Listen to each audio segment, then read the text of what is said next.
Hey guys, Micah from blackbearcustomkydex. I've got a video for you today on some TDI sheets that I just completed.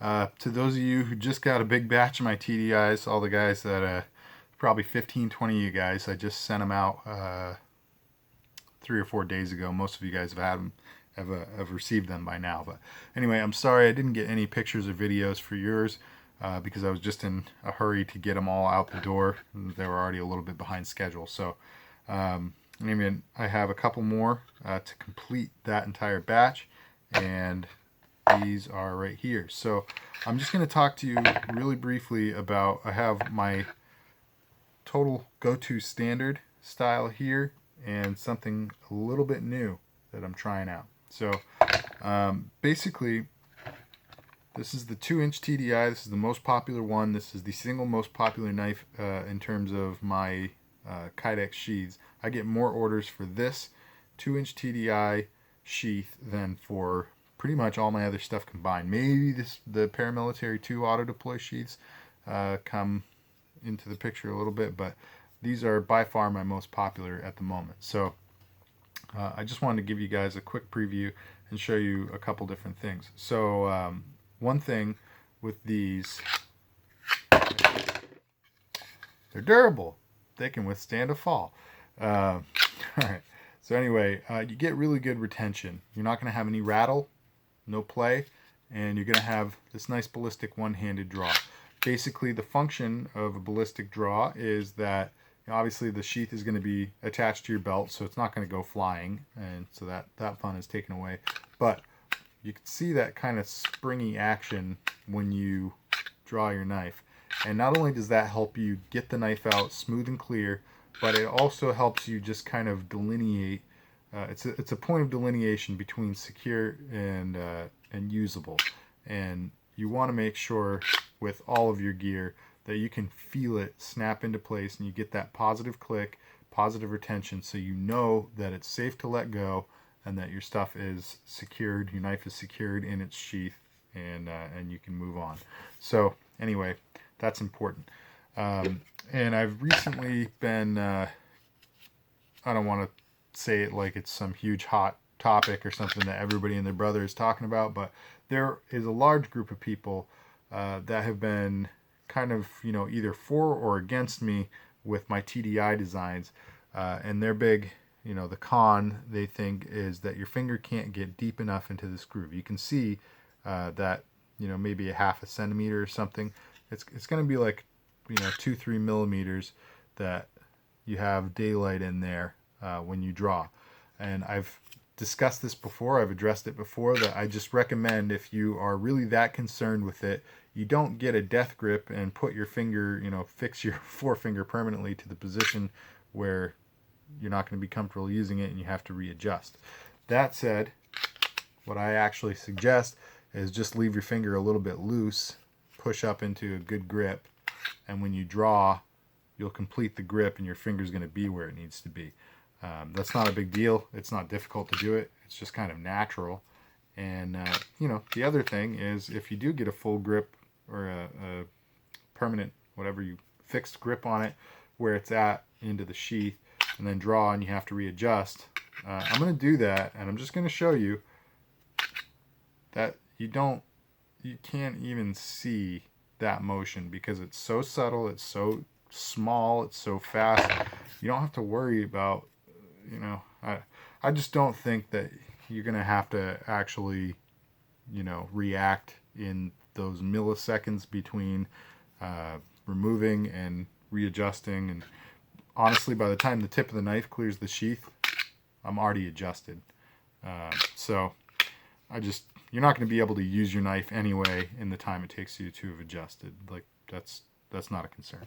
However, to meet that concern and to give you guys less to object to, I do offer them a little bit deeper. And so you can see that your finger goes pretty much right up to it. There's still maybe a millimeter, half a millimeter of adjustment that you'd have to make, but I don't honestly think you would even notice, you know, especially if you're giving it good pressure on the draw itself. your finger's just going to kind of fall where it needs to go. I'm not doing anything special. I'm not making a separate motion to adjust. It's just there. However, I think that is at least partially attributable to a slightly deeper finger groove. And so if you guys do want that deeper finger groove, just let me know. Maybe I'll start doing this as my kind of my standard. It takes a little bit longer to do it, so I'm hesitant, but you know, you're not really losing anything, so maybe I'll just start adding that as a bonus. Now let me address real quick, and I don't want anybody to take this as an attack on anybody else's Kydex work or craftsmanship or concepts. Nothing like that. I am not bashing anybody's work, so don't take it that way. I don't really care for the bad blood. I would just as soon be friends with all the Kydex guys out there. I regularly refer customers to other people if they're, for instance, describing a sheath that is, you know, I've had plenty of people like describe a sheath that they want and it sounds just like an Armitage carry sheath or something like that. I'm like, you know, why don't you just buy it from them? You probably get it a little bit less expensive maybe, or at least it'll be, you know, it's in their wheelhouse. What they normally do is what you're asking for. So you know, I try to support other people's businesses, and I think that's just the better way to go. But let me address a design issue that I've seen with a variety of other TDI sheaths, other makers. And the issue for me personally is that when you only use enough material to just grip this ricasso and hold it in place, like you might be solid retention for the knife to actually be held in place.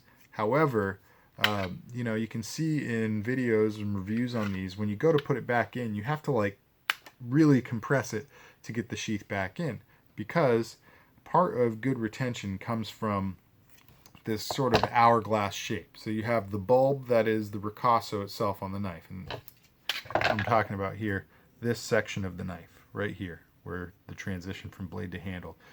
You've got that bulb coming out this way. You've got a swell going this way, and then it has to come back in behind it in that finger groove to hold it. If you cut it off there and just have that minimal material to hold it in place, you're going to get fine retention. It's going to hold your knife in place well. You might even be able to draw it semi-smoothly, but going back in, you're essentially trying to do that, to just seat it in like that. Whereas if you have more of an hourglass shape going around it, where it comes back in and then flares back out slightly, then going into the sheath, you're sort of going into this. I can't really demonstrate with my fingers. Not that anybody's understanding my gestures anyway, but you're kind of moving into a taper. And as you move in, it spreads apart and clicks back in. And so you get a smooth draw and a smooth re-sheathing. And that, to me, is extremely important. You know, not necessarily from a tactical perspective, but as an owner of a knife that I purchased with my hard-earned money, it's important to me that I know when it's in there secure, and that I don't have to fight to get it in there securely. So that's one thing I will not compromise on. I will always make sure that there is enough material to do that.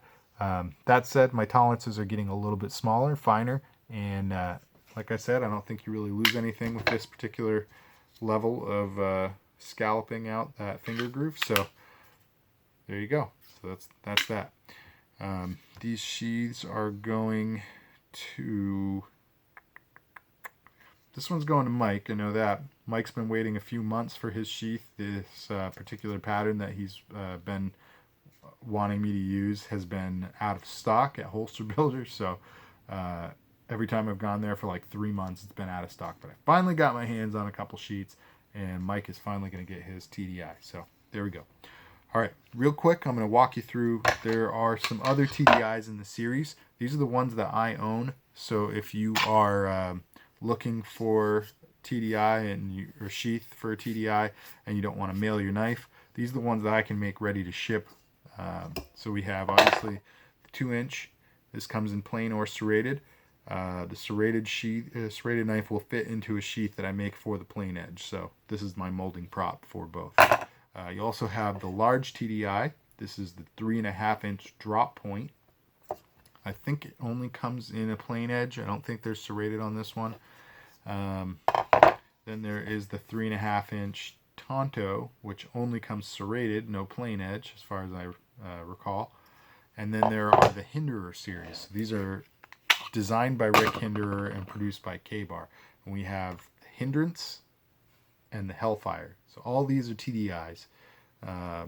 You can see the difference between these two. The handles are identical, but this one is a Warncliffe style blade, and this one is a Tonto with a recurve. I really like this. This is my favorite of the series. I just think it's the most useful of the bunch. It's the most comfortable to me, and it looks just mean and sleek. I just love this thing. So, alright. So anyway, you saw those two sheaths, and now I'm going to show you one I did for the 3.5-inch drop point. This one is going to Leo. He is a law enforcement officer in Michigan, I believe. And he sent me, actually he didn't send me anything. He asked me if I could build him a rig for a double mag pouch and his 3.5-inch Tonto, or 3.5-inch drop point. So that's what I've got here. He carries a Glock 19 Gen 4. So I actually bought, he wasn't able to send me his mags because he needs them for work, obviously. So I actually went out and bought 2 magazines for it just to make sure that the fit was going to be perfect. I don't own a Glock 19 Gen 4, but I figure these things will probably sell for reasonably close to the price I paid for them.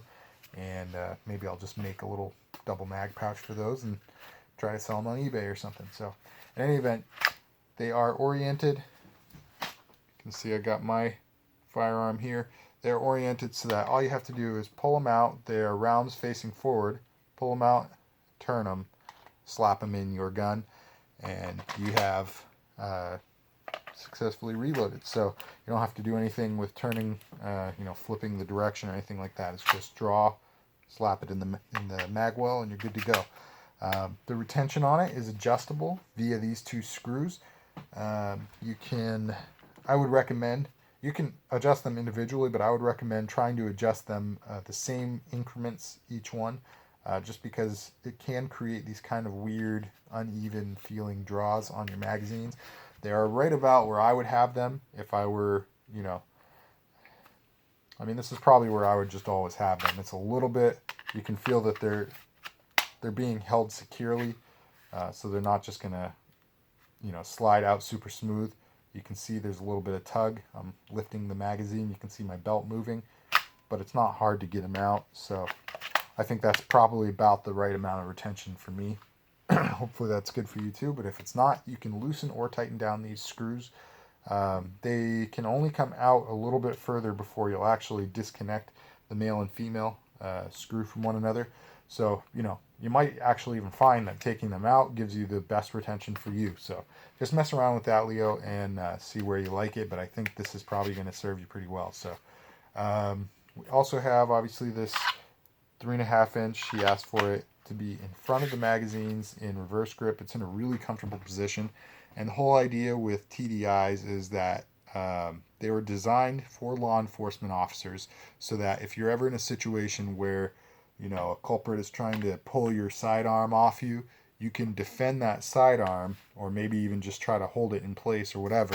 But at the same time, with your non-dominant hand, you can draw out your TDI and deal with that threat. So really cool concept, and he's kind of using it true to that form and that intentional design. He also asked if I could put a slide lock on it. So that's what you see here.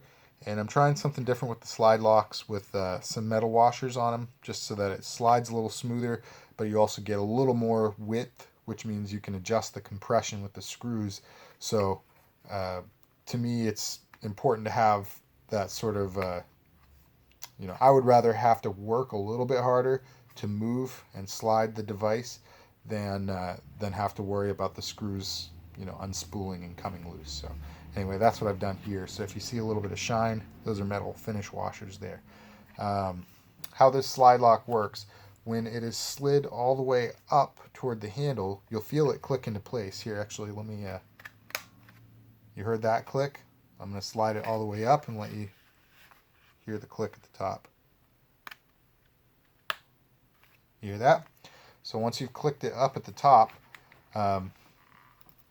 the retention on it is very good. you can overcome that lock if you pull hard enough, but nobody's just going to come up and, you know, be able to one shot rip that off your belt. So that's kind of the nature of Kydex. It's always going to have a little bit of flex to it, but it is a very strong lockup, so you don't have to worry about it too much. And when you want to use it, you just click it down and your knife draws out very smoothly. So all right, there you go. Let me take it off real quick and show you how I've got it set up. Originally, I was just going to put the whole thing on a single tech lock, but after doing so, I kind of got thinking, you know, it doesn't really feel balanced and stable. So I swapped out, instead of a tech lock, I've got 2 combat loops. So these are very similar to a tech lock. I would say they're pretty comparable in quality and strength. The difference is that the combat loops are a little bit easier to use because they just have this little button that you depress to be able to swing your gate open, and then to lock it so that it doesn't come undone accidentally, you just click it over to the side. Then it won't let you push that button anymore, therefore the gate stays locked. Whereas Tech Lock proper has this little gate there, and then you pinch the fins in, and you know, it's not terribly complicated or difficult, and it's very strong. But I've had issues with, you know, sometimes these gates pop off, or they're just harder to get at when they're actually on you. So, you know, sometimes it's just better to use the combat loop, and in particular when you have to do 2 of them on the same rig, it just made sense to me to throw 2 on here. So Leo, I hope that's all right with you, brother. This is going to work out well for you. It's a really strong setup, and I think it looks good, and it's going to function well for you. So stay safe out there. I hope you like this gear. Let me know what you think of it after you've had a chance to use it for a little bit. So, all right, guys, if you like my sheaths, if you like my video, hit that like button. Comment down below. Let me know what you think of the finger groove depth issue. I don't really think it's an issue either way, but, you know, if you think it's better to have that depth there, if you're not losing anything, let me know. Maybe I'll just start making them like this. Let me know what you think of this setup. I think this was pretty cool, and you know, hopefully some of you guys out there will want something similar to this. So I was very excited to put together a rig like that.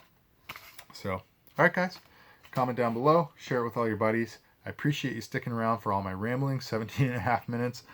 Man, I hope for those of you who watch all the videos I put out, I can imagine you've got some angry wives because you spend more time with me than... Guys, thank you for sticking around. I know I talk a lot, I ramble, I say a lot of stuff, so I really appreciate the support. And actually, while we're on the topic, YouTubers, not YouTubers like posters, but you who are following me on my YouTube channel, I'm really close to 1,000 viewers, and I'm going to do a giveaway for that. I'm not sure what I'm doing for a giveaway yet. Probably going to be a TDI and custom sheath for it. So you'll win a TDI as well as the sheath. In fact, you know what? That's what it's going to be. I'm just announcing it now. So if you're interested in that, then stick around. You'll see more videos on that. But I need to get up to 1,000, and hopefully we're going to explode this channel soon after. So, all right, guys. I appreciate all the support. Thank you for sticking around, and tune in for the next one. God bless.